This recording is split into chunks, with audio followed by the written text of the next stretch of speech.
Hey friends, so today I'm using the Whispy cutouts, the engraved wood earrings. I have the maple furniture marker and the white Tooli pen.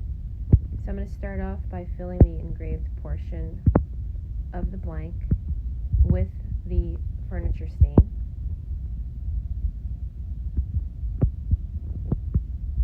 And then I do the back side to complete the look.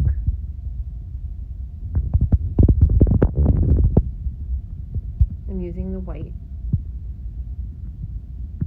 Now when I was coloring this earlier, the other one, I had a leak.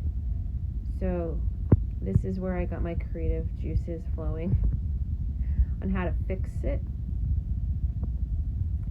So it kind of came out like a chipped wood technique. So I let that dry. And then I grabbed my sanding sponge and I lightly sanded it.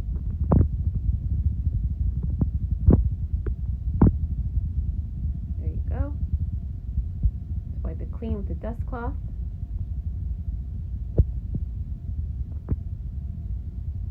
And I just came back through and did some touch-ups. And this is really to your preference. Back through with the stain marker. And once again, this is just to your preference. When I was finished with this, it kind of looked like a cow print.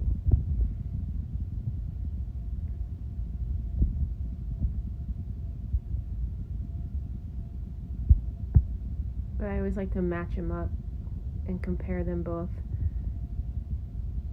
Give them that even feel and that finish.